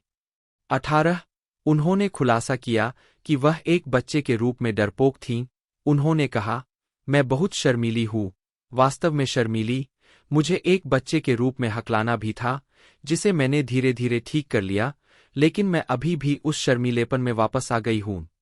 इसलिए मुझे अकेले भीड़ भरे रेस्तरां में जाना पसंद नहीं है, मुझे अकेले किसी पार्टी में जाना पसंद नहीं है। 19 अपनी किशोरावस्था के दौरान उन्होंने साथी अभिनेत्री नाओमी वाट्स के साथ फिलिप स्ट्रीट थिएटर और Australian theatre for young people में भाग लिया, जहां उन्होंने नाटक और माइम को अपनाया क्योंकि उन्हें अभिनय एक शरणस्थली लगा। उसकी गोरी त्वचा और स्वाभाविक रूप से लाल बालों के कारण सूरज की रोशनी उसे थिएटर के हॉल में रिहर्सल करने के लिए प्रेरित करती। 12, 16 आजीविका, प्रारंभिक कार्य और सफलता 1983 से 1994। 1983 में 16 वर्षीय किडमैन ने ऑस्ट्रेलियाई हॉलिडे क्लासिक बुश क्रिसमस के रीमेक से अपनी फिल्मी शुरुआत की। 12 उस वर्ष के अंत तक उन्होंने टेलीविजन श्रृंखला 5 माइल क्रीक में सहायक भूमिका निभाई थी। 1984 में उनकी मां को स्तन कैंसर का पता चला, जिसके कारण किडमैन को अस्थायी रूप से अपने अभिनय कार्य को रोकना पड़ा, जबकि उन्होंने अपनी मां की भौतिक चिकित्सा में मदद करने के लिए मालिश चिकित्सा का अध्ययन किया। 20 उन्होंने कई ऑस्ट्रेलियाई फिल्मों जैसे एक्शन कॉमेडी BMX बैंडिट्स 1983 और रोमांटिक कॉमेडी विंडराइडर 1986 में दिखाई देने के बाद इस दशक के दौरान पहचान हासिल करना शुरू किया। 21 1980 के दशक के बाकी दिनों में वह 1987 की मिनी सीरीज वियतनाम सहित विभिन्न ऑस्ट्रेलियाई टेलीविजन कार्यक्रमों में दिखाई दीं। किडमैन अगली बार ऑस्ट्रेलियाई फिल्म एमराल्ड सिटी 1988 में दिखाई दी, जो इसी नाम के नाटक पर आधारित थी, जिसने उन्हें दूसरा ऑस्ट्रेलियाई फिल्म संस्थान पुरस्कार दिलाया। इसके बाद उन्होंने 1989 की थ्रिलर डेड कैलम में सैम नील के साथ राय इंग्राम की भूमिका निभाई, जो एक नौसेना अधिकारी की पत्नी थी, जिसे समुद्र में एक लावारिस व्यक्ति द्वारा धमकाया जाता है, जिसका किरदार बिली जेन ने निभाया था। यह फिल्म उनकी सफल भूमिका साबित हुई और यह उन पहली फिल्मों में से एक थी जिसके लिए उन्हें अंतर्राष्ट्रीय स्तर पर पहचान मिली। 23 उनके प्रदर्शन के बारे में वैरायटी ने टिप्पणी की कि कैसे पूरी फिल्म में किडमैन बेहतरीन है। वह राय के चरित्र को वास्तविक दृढ़ता और ऊर्जा देती है। 24 इस बीच आलोचक रोजर एबर्ट ने मुख्य भूमिकाओं 25 इसके बाद उन्होंने ऑस्ट्रेलियाई मिनी सीरीज बैंकॉक हिल्टन में काम किया और फिर 1990 की sports action film days of thunder में अपने तत्कालीन प्रेमी और भावी पूर्व पति टॉम क्रूज के साथ अभिनय किया, जिसमें उन्होंने एक युवा डॉक्टर की भूमिका निभाई थी जिसे नस्कर ड्राइवर से प्यार हो जाता है। इसे उनकी अंतर्राष्ट्रीय ब्रेकआउट फिल्म माना जाता है। यह साल की सबसे ज्यादा कमाई करने वाली फिल्मों में से एक थी। 1991 में किडमैन ने ऑस्ट्रेलियाई स्वतंत्र फिल्म फ्लर्टिंग में थांडीवे न्यूटन और पूर्व सहपाठी नाओमी वाट्स के साथ सहअभिनय किया। 27 उन्होंने इस युवावस्था की कहानी में हाई स्कूल की लड़कियों का चित्रण किया, जिसने सर्वश्रेष्ठ फिल्म के लिए ऑस्ट्रेलियाई फिल्म संस्थान पुरस्कार जीता। 28 उसी वर्ष फिल्म बिली बाथकेट में उनके काम ने किडमैन को सर्वश्रेष्ठ सहायक अभिनेत्री के लिए अपना पहला गोल्डन ग्लोब पुरस्कार नामांकन दिलाया। न्यूयॉर्क टाइम्स ने अपनी फिल्म समीक्षा में उन्हें एक सुंदरता के साथ ऐसा लगता है हास्य की भावना कहा। 29 अगले वर्ष वह और क्रूज ने रॉन हॉवर्ड की आयरिश महाकाव्य फार एंड अवे 1992 के लिए फिर से टीम बनाई। 33 34 आलोचनात्मक प्रशंसा और विश्वव्यापी मान्यता 1995 से 2003। 1995 में किडमैन ने सुपरहीरो फिल्म बैटमैन फॉरएवर में संकट में फंसी युवती डॉ चेस मेरिडियन की भूमिका निभाई, जिसमें उनके विपरीत वैल किल्मर फिल्म के शीर्षक चरित्र के रूप में थे। उसी वर्ष उन्होंने गस वान सेंट की समीक्षकों द्वारा प्रशंसित dark comedy To die For में अभिनय किया, जिसमें उन्होंने जानलेवा न्यूज़कास्टर सुजैन स्टोन की भूमिका निभाई। उनके प्रदर्शन के बारे में सैन फ्रांसिस्को क्रॉनिकल के मिक लासेल ने कहा, वह अर्थ, इरादे और आवेग की परतों को भूमिका में लाती है, अपनी कहानी को क्लोजअप में बताते हुए, जैसा कि वह पूरी फिल्म में करती है। किडमैन आपको गन्ना पहियों को घूमते हुए आकर्षित करने के पारदर्शी प्रयासों को देखने देती है, जो सभी को आकर्षित करने में सफल होते हैं।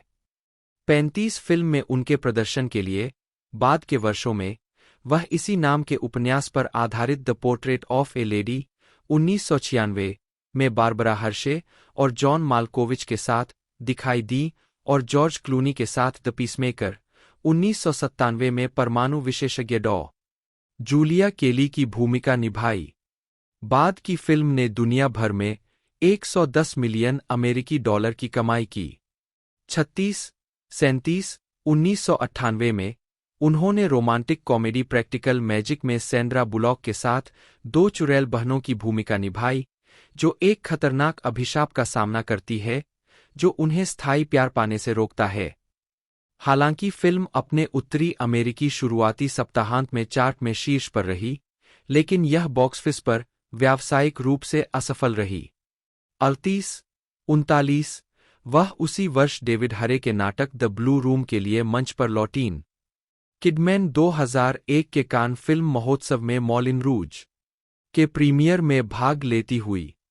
1999 में किडमैन ने तत्कालीन पति टॉम क्रूज के साथ आइज वाइड शट में एक यौन यात्रा पर एक जोड़े को चित्रित करने के लिए फिर से काम किया। उनकी साथ में तीसरी फिल्म और निर्देशक स्टेनली कुब्रिक की अंतिम फिल्म थी। यह अपने सेक्स दृश्यों की स्पष्ट प्रकृति के कारण सेंसरशिप विवादों के अधीन था। 42 एक संक्षिप्त अंतराल और क्रूज से अत्यधिक प्रचारित तलाक के बाद। 43 किडमैन ब्रिटिश अमेरिकी नाटक बर्थडे गर्ल में मेलॉर्डर दुल्हन की भूमिका निभाने के लिए पर्दे पर लौट आईं। 44 2001 में उन्होंने बाज लुहरमन के संगीत में मॉलिन रूज में कैबरे अभिनेत्री और वेश्या सेटिन की भूमिका निभाई।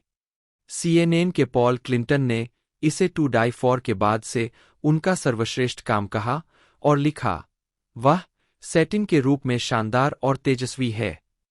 वह पूरी फिल्म में पूरे आत्मविश्वास के साथ आगे बढ़ती है। किडमैन आइस क्वीन के किरदारों में माहिर लगती है, लेकिन सेटिन के साथ वह खुद को थोड़ा पिघलाने देती है। 45 बाद में उन्हें कई अन्य पुरस्कारों और नामांकनों के अलावा सर्वश्रेष्ठ अभिनेत्री, मोशन पिक्चर कॉमेडी या म्यूजिकल के लिए अपना दूसरा गोल्डन ग्लोब पुरस्कार मिला, जिसमें सर्वश्रेष्ठ अभिनेत्री के लिए अकादमी पुरस्कार के लिए उनका पहला नामांकन भी शामिल था। 47 2001 में ही किडमैन ने एलेजांद्रो अमेनाबार की मनोवैज्ञानिक हॉरर फिल्म द अदर्स 2001 में ग्रेस स्टीवर्ट की भूमिका निभाई, जो द्वितीय विश्व युद्ध के दौरान चैनल द्वीप समूह में रहने वाली एक माँ है जिसे संदेह है कि उसका घर भूतिया है। दुनिया भर में 210 मिलियन अमेरिकी डॉलर से अधिक की कमाई करते हुए उनके प्रदर्शन ने उन्हें कई पुरस्कार नामांकन दिलाए, जिसमें सर्वश्रेष्ठ अभिनेत्री के लिए गोया पुरस्कार नामांकन, साथ ही उनका दूसरा बाफ्टा पुरस्कार और 5वां गोल्डन ग्लोब पुरस्कार नामांकन शामिल है। 48 रोजर एबर्ट ने टिप्पणी की कि एलेजांद्रो अमेनाबार में एक सुस्त, स्वप्निल माहौल बनाने का धैर्य है और निकोल किडमैन हमें यह समझाने में सफल होती है कि वह एक परेशान करने वाली स्थिति में एक सामान्य व्यक्ति है, न कि केवल एक सामान्य मुद्दे वाली हॉरर फिल्म की उन्मादी महिला। 50 द न्यूयॉर्क टाइम्स के एओ स्कॉट ने किडमैन के प्रदर्शन पर प्रकाश डालते हुए लिखा कि वह इस अस्थिर मिश्रण को एक दृढ़ विश्वास के साथ प्रस्तुत करती है जो अपने आप में भयावह है। यहाँ कभी कभी उनकी अभिव्यक्तिपूर्ण प्रतिभा के रास्ते में आने वाला बर्फीला संयम उनके अब तक के सबसे भावनात्मक रूप से स्तरित प्रदर्शन का आधार बन जाता है। 51 अगले वर्ष किडमैन ने स्टीफन डाल्ड्री की द ओवर्स में वर्जीनिया वुल्फ की भूमिका के लिए आलोचनात्मक प्रशंसा प्राप्त की, जिसमें मेरिल स्ट्रीप और जूलियन मूर के साथ सहकलाकार थे। 1920 के दशक के इंग्लैंड में लेखक का चित्रण करने के लिए किडमैन ने अपनी नाक पर प्रोस्थेटिक्स लगाए थे, जिससे वह लगभग पहचान में नहीं आ रही थीं। फिल्म एक आलोचनात्मक सफलता थी, जिसने कई पुरस्कार और नामांकन अर्जित किए, जिसमें सर्वश्रेष्ठ फिल्म के लिए अकादमी पुरस्कार के लिए नामांकन भी शामिल था। न्यूयॉर्क टाइम्स ने लिखा कि सुश्री किडमैन ने आश्चर्यजनक बहादुरी के प्रदर्शन में एक प्रतिभाशाली दिमाग द्वारा दोषपूर्ण तारों की एक प्रणाली के खिलाफ छेड़े गए क्रूर आंतरिक युद्ध को उजागर किया, जो उसके मस्तिष्क में एक भयंकर, पागल स्थैतिक संचारित करता है। 52 उन्होंने अपने प्रदर्शन के लिए कई आलोचक और उद्योग पुरस्कार जीते। 16 ऑस्कर के स्वीकृति भाषण के दौरान उन्होंने इराक युद्ध का संदर्भ दिया, जो उस समय हो रहा था जब कला के महत्व के बारे में बोलते हुए उन्होंने कहा, आप अकादमी पुरस्कारों में क्यों आते हैं जब दुनिया इतनी उथल-पुथल में है? क्योंकि कला महत्वपूर्ण है और क्योंकि आप जो करते हैं उस पर विश्वास करते हैं और आप उसका सम्मान करना चाहते हैं, और यह एक परंपरा है जिसे बनाए रखने की आवश्यकता है। 53 उसी वर्ष उन्हें पीपुल पत्रिका द्वारा दुनिया की सबसे खूबसूरत व्यक्ति का नाम दिया गया। 54. किडमैन 2003 के कान फिल्म महोत्सव में डॉगविले के प्रीमियर में भाग लेती हुई। ऑस्कर जीतने के बाद किडमैन 2003 में 3 अलग-अलग फिल्मों में नजर आईं। उनमें से पहली, निर्देशक लार्स वॉन ट्रायर की डॉगविले में एक प्रमुख भूमिका, एक प्रयोगात्मक फिल्म थी जो एक खाली साउंड स्टेज पर सेट की गई थी। हालांकि इस फिल्म ने संयुक्त राज्य अमेरिका में आलोचकों को विभाजित किया, लेकिन किडमैन ने अपने प्रदर्शन के लिए प्रशंसा अर्जित की। रोलिंग स्टोन के पीटर ट्रेवर्स ने कहा, किडमैन ने डॉगविले में अपने करियर का सबसे भावनात्मक रूप से चोट पहुंचाने वाला प्रदर्शन दिया, एक ऐसी फिल्म जो कभी भी किसी ऐसे क्लिच से नहीं मिली जिसे उसने कुचला नहीं। 55 दूसरी फिल्म फिलिप रोथ के उपन्यास द ह्यूमन स्टेन का रूपांतरण थी, जिसमें एंथनी हॉपकिंस थे। उस वर्ष उनकी तीसरी फिल्म एंथनी मिंगेला की युद्ध ड्रामा कोल्ड माउंटेन थी, जिसमें उन्होंने जूड लॉ और रेनी जेलवेगर के साथ अभिनय किया, जिसमें उन्होंने साउथर्नर एडा मोनरो की भूमिका निभाई, एक ऐसी महिला जो लॉ के चरित्र से प्यार करने लगती है और वे अमेरिकी गृहयुद्ध के कारण अलग हो जाते हैं। उनके प्रदर्शन के बारे में टाइम पत्रिका ने लिखा, किडमैन ने एडा की दुर्दशा से शक्ति प्राप्त की और लगातार सचमुच चमकदार होती गई। आग की रोशनी में उनकी मूर्तिकला का पीलापन गर्म चमक में बदल जाता है। 56 फिल्म ने कई पुरस्कार और नामांकन प्राप्त किए, विशेष रूप से कलाकारों के प्रदर्शन के लिए, जिसमें किडमैन को सर्वश्रेष्ठ अभिनेत्री के लिए अपना 6ठा गोल्डन ग्लोब पुरस्कार नामांकन मिला। 57. स्थापित अभिनेत्री 2004 से 2009। 2004 में किडमैन ने ड्रामा फिल्म बर्थ में अभिनय किया, जिसने एक दृश्य को लेकर विवाद खड़ा कर दिया, जिसमें वह अपने सहकलाकार कैमरून ब्राइट, जो उस समय 10 वर्ष के थे, के साथ स्नान करती है। 61वें वेनिस अंतर्राष्ट्रीय फिल्म महोत्सव में एक प्रेस कॉन्फ्रेंस के दौरान उन्होंने विवाद को संबोधित करते हुए कहा, ऐसा नहीं था कि मैं एक ऐसी फिल्म बनाना चाहती थी जिसमें मैं एक 10 वर्षीय लड़के को चूमूं। मैं एक ऐसी फिल्म बनाना चाहती थी जिसमें आप प्यार को समझें। 58 अपने प्रदर्शन के लिए उन्हें अपना 7वां गोल्डन ग्लोब नामांकन मिला। उसी वर्ष उन्होंने मैथ्यू ब्रोडरिक, बेट्टे मिडलर, क्रिस्टोफर वॉकेन और ग्लेन क्लोज के साथ black comedy science fiction film the Stepford wives में अभिनय किया। अगले वर्ष उन्होंने Sydney Pollack thriller the interpreter में सीन पेन के साथ अभिनय किया, जिसमें उन्होंने यूएन अनुवादक सिल्विया ब्रूम की भूमिका निभाई, और 1960 के दशक के इसी नाम के टीवी सिटकॉम पर आधारित रोमांटिक कॉमेडी बिविच्ड में विल फेरेल के साथ अभिनय किया। जबकि दोनों फिल्मों ने संयुक्त राज्य अमेरिका में अच्छा प्रदर्शन नहीं किया, लेकिन दोनों ही अंतर्राष्ट्रीय स्तर पर सफल रहीं। 59-60 बाद की फिल्म के लिए उन्होंने और फेरेल ने सबसे खराब स्क्रीन जोड़ी के लिए रेजी पुरस्कार अर्जित किया। फिल्म उद्योग में अपनी सफलता के साथ Kidman channel number 5 perfume brand का चेहरा बन गईं। उन्होंने 2004, 2005, 2006 और 2008 के छुट्टियों के मौसम के दौरान खुशबू को बढ़ावा देने के लिए मॉलिन रूज के निर्देशक बाज लुहरमन द्वारा निर्देशित रॉड्रिगो सेंटोरो के साथ टेलीविजन और प्रिंट विज्ञापनों के अभियान में अभिनय किया। चैनल नंबर 5 के लिए निर्मित 3 मिनट के विज्ञापन नंबर 5 द फिल्म ने किडमैन को एक अभिनेता को प्रति मिनट सबसे अधिक पैसे का रिकॉर्ड धारक बना दिया, जब उन्होंने कथित तौर पर 3 मिनट के विज्ञापन के लिए $12 मिलियन कमाए। 62 इस दौरान उन्हें फोर्ब्स की 2005 सेलिब्रिटी 100 सूची में 45वीं सबसे शक्तिशाली सेलिब्रिटी के रूप में भी दिखाया गया था। उन्होंने 2004 और 2005 के बीच कथित तौर पर 14.5 मिलियन अमेरिकी डॉलर कमाए। पीपल पत्रिका की 2005 की सबसे अधिक कमाई करने वाली अभिनेत्रियों की सूची में किडमैन जूलिया रॉबर्ट्स के बाद दूसरे स्थान पर रहीं, जिनकी प्रति फिल्म कीमत 16 से 17 मिलियन अमेरिकी डॉलर थी। 63、2006 में किडमैन ने रॉबर्ट डाउनी जूनियर के साथ जीवनी फिल्म फर में फोटोग्राफर डायने अरबस का किरदार निभाया और एनिमेटेड फिल्म हैप्पी फीट में अपनी आवाज दी, जिसने दुनिया भर में 384 मिलियन अमेरिकी डॉलर से अधिक की कमाई की, जो उस समय उनकी सबसे ज्यादा कमाई करने वाली फिल्म बन गई। 64 अगले वर्ष उन्होंने science fiction film the invasion में अभिनय किया, जो कि ओलिवर हिर्शबिगेल द्वारा निर्देशित 1956 की invasion of the body snatchers की रीमेक थी, और नोआ बाउम्बैक की comedy drama Margot at the wedding में जेनिफर जेसन लेह और जैक ब्लैक के साथ अभिनय किया, जिसने उन्हें सर्वश्रेष्ठ अभिनेत्री संगीतमय या हास्य के लिए सैटेलाइट अवार्ड के लिए नामांकन दिलाया। 65 इसके अलावा 2007 में उन्होंने फंतासी एडवेंचर फिल्म द गोल्डन 66 अगले वर्ष किडमैन ने मॉलिन रूज के निर्देशक बाज लुहरमन के साथ ऑस्ट्रेलियाई पीरियड फिल्म ऑस्ट्रेलिया 2008 के लिए फिर से काम किया, जो द्वितीय विश्व युद्ध के दौरान डार्विन पर जापानी हमले के दौरान सुदूर उत्तरी क्षेत्र में सेट की गई थी।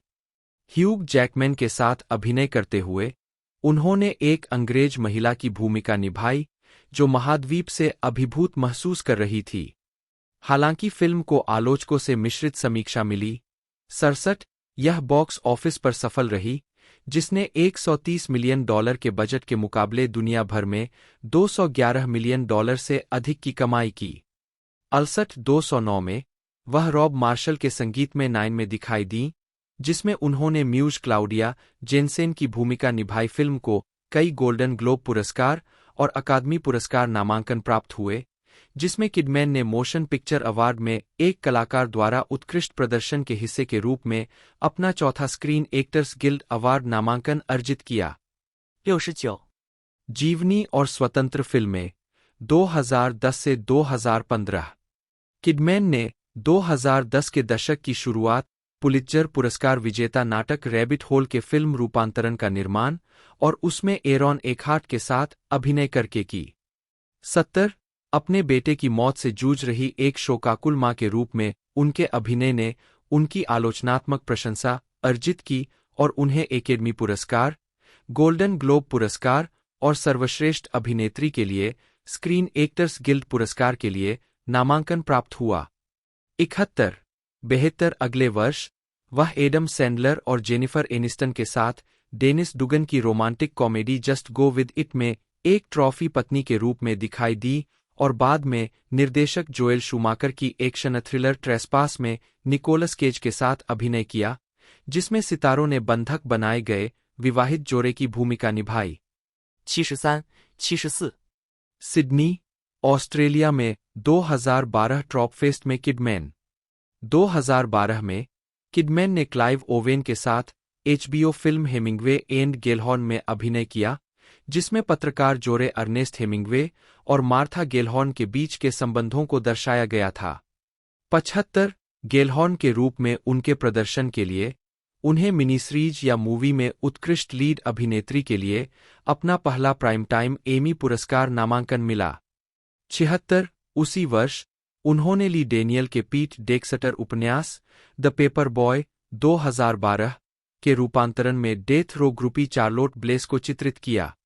77 फिल्म ने 2012 के कान फिल्म फेस्टिवल में प्रतिस्पर्धा की और किडमैन के प्रदर्शन ने उन्हें स्क्रीन एक्टर्स गिल्ड अवार्ड और सर्वश्रेष्ठ सहायक अभिनेत्री के लिए सैटर्न अवार्ड के लिए नामांकन दिलाया।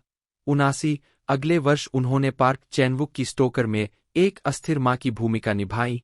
80 जिसे सकारात्मक स्वागत और सर्वश्रेष्ठ सहायक अभिनेत्री के लिए सैटर्न अवार्ड नामांकन के साथ रिलीज किया गया। अप्रैल 2013 में उन्हें 2013 के कान फिल्म फेस्टिवल में मुख्य प्रतियोगिता जूरी के सदस्य के रूप में चुना गया था। 81、2014 में किडमैन ने जीवनी फिल्म ग्रेस ऑफ मोनाको में शीर्षक चरित्र के रूप में अभिनय किया, जो 1962 के संकट का वर्णन करता है, जिसमें चार्ल्स डी गॉल ने छोटे रियासत को घेर लिया था, जो मोनाको की स्थिति से नाराज था, जो कि धनी फ्रांसीसी विषयों के लिए कर आश्रय था, और केली की अल्फ्रेड हिचकॉक की मार्नी में अभिनय करने के लिए हॉलीवुड की चिंतनशील वापसी थी। 2014 के कान फिल्म फेस्टिवल में प्रतियोगिता से बाहर होने पर फिल्म को बड़े पैमाने पर नकारात्मक समीक्षा मिली। 82 उन्होंने उस वर्ष कॉलिन फर्थ के साथ 2 फिल्मों में भी अभिनय किया। पहली ब्रिटिश ऑस्ट्रेलियाई ऐतिहासिक ड्रामा द रेलवे मैन थी, जिसमें उन्होंने एक अधिकारी की पत्नी की भूमिका निभाई थी। 83 मॉन्ट्रियल गजेट की कैथरीन मोंक ने किडमैन के प्रदर्शन के बारे में कहा, यह वास्तव में अभिनय का एक उत्कृष्ट नमूना है जो टेप्लिचकी के स्टोर खरीदे गए फ्रेमिंग से परे है, लेकिन यह किडमैन ही है जो सबसे बड़ा आश्चर्य पेश करती है। पहली बार जब से उनकी भौहें ठोस संगमरमर के मेहराब में बदल गई है, ऑस्ट्रेलियाई ऑस्कर विजेता वास्तव में शानदार है। 84 फर्थ के साथ उनकी दूसरी film British thriller film Before I Go to Sleep थी, जिसमें उन्होंने मस्तिष्क क्षति के साथ एक कार दुर्घटना में बचे व्यक्ति का चित्रण किया था। 85 इसके अलावा 2014 में वह live action animated comedy film Paddington में फिल्म की मुख्य प्रतिपक्षी के रूप में दिखाई दीं। 86. तो दोस्तों इस सीरीज के एपिसोडों की बात की जाए तो सेक्शन 1 के साथ हमें 6 एपिसोड देखने को मिले हैं, जो कि बहुत ही बेहतरीन है और एक के बाद एक तरह से कंटिन्यू हमें एक साथ यानी एक तरह से देखने को मिले हैं। बाकी सेक्शन 2 की अभी अपडेट निकल कर नहीं आई है। बाकी परफॉर्मेंस बहुत बढ़िया है। रेटिंग की बात की जाए तो 6.5 की है और भी कई प्लेटफॉर्म पर लगभग 6 से 7% यानी 10 में से 6 से 7% की रेटिंग है। यानी कि 100 में से देखी जाए तो 60 से 70% की रेटिंग है, यानी बढ़िया ही सीरीज बताई जा रही है। बाकी अब डाटा जैसे आता है तो मैं आपको और भी जानकारी बता दूंगा। तो यदि आपको वीडियो अच्छी लगती है तो वीडियो को लाइक कीजिएगा। आज की इस वीडियो में दोस्तों इतना ही, मिलते हैं अगले वीडियो में।